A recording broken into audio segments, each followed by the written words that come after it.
안녕하세요. 이찬영입니다. 오늘은 비생산적인 시간 낭비 요소를 제거하기 위한 자기 진단 질문 3가지라는 제목으로 피터 드러커의 자기 경영 노트를 읽고 한번 같이 내용과 제 생각을 나누도록 하겠습니다.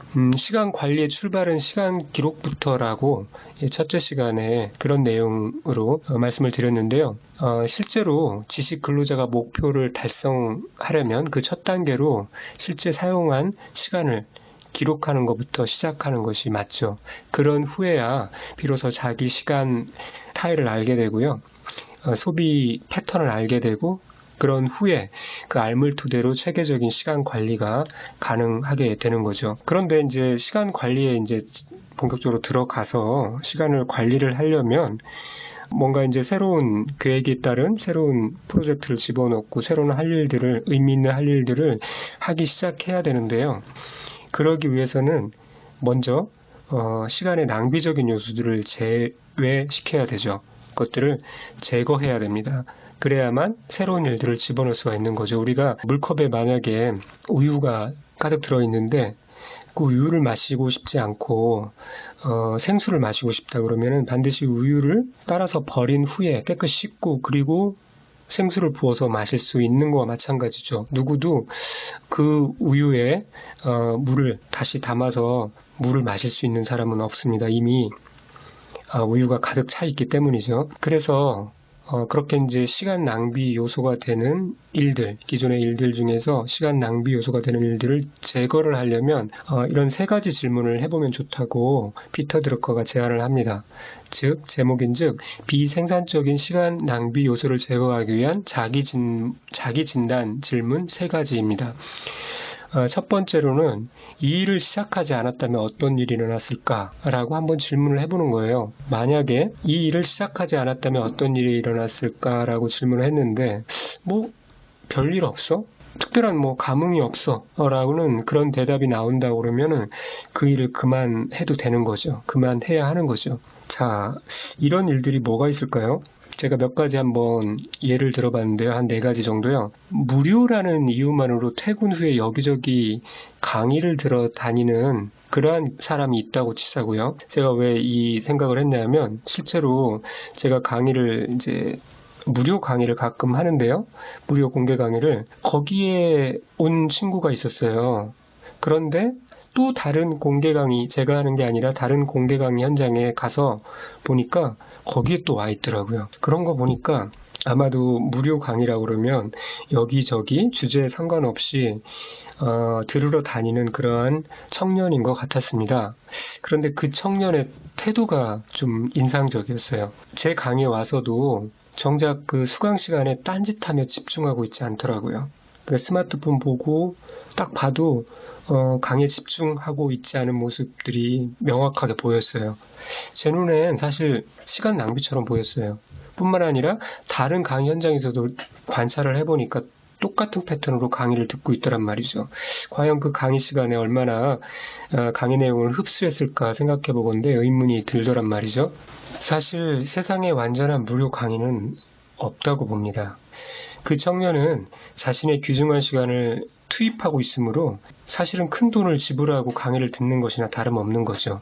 그런데 정작 그 시간에 얻는 게 없으면 실제 돈은 투입되지 않았지만 시간과 대치될 수 있는 막대한 돈을 낭비하고 있는 거나 다름없는 것이죠.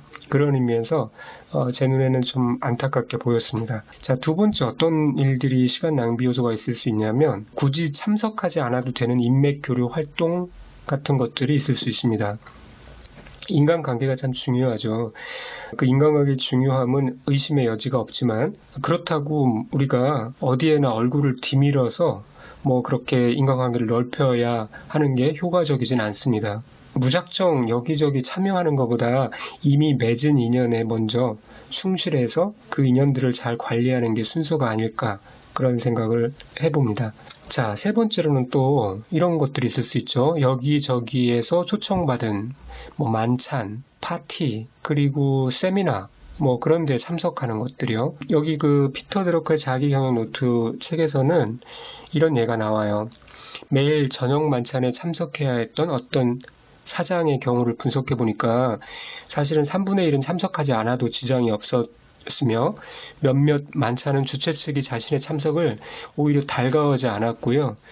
그냥 의례적으로 초대했을 뿐인데, 그리고 또 그가 당연히 불참할 것으로 여겼는데 오히려 그가 실제로 그 이례적인 초청에 참석해서 주최 측이 난감했다는 그런 내용이 나옵니다.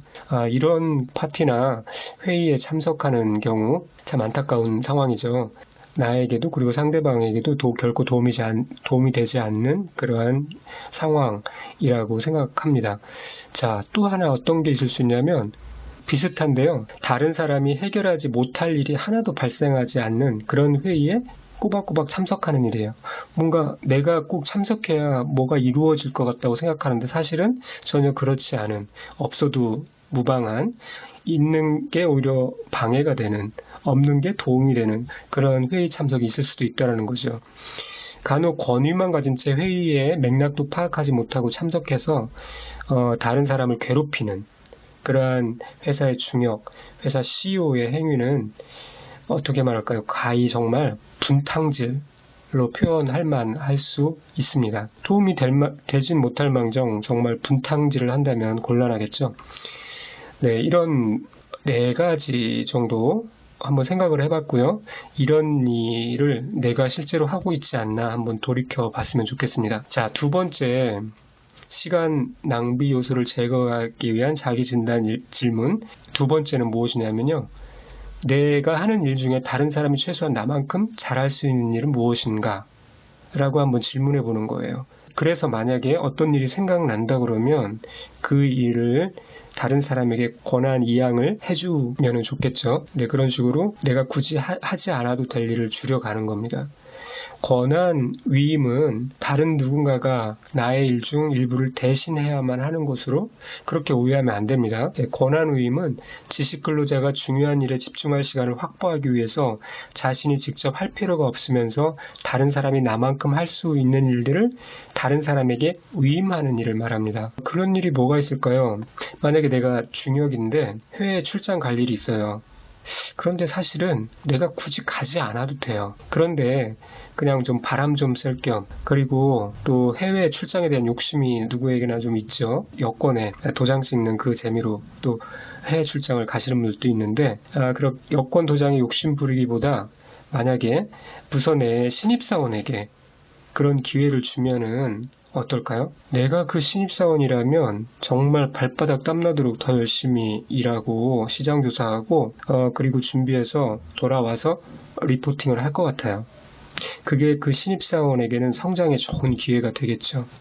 그런 식으로 내가 할 수는 있지만 내게 좀 그럴듯한 기회이지만 그러나 다른 사람의 성장을 위해서 그 사람에게 권한을 위임해 주는 것 괜찮다고 봅니다. 그러면 더 큰 것들을 나눌 수도 있을 것이고 또 상대방에게 좋은 성장의 기회가 될 수 있을 것이기 때문이죠. 자, 3번째, 어떤 것들을 우리가 줄일 수 있냐면 내가 나의 시간 낭비 징후를 발견하지 못할 수도 있는 거예요. 그래서 이렇게 이제 물어볼 수 있는 겁니다.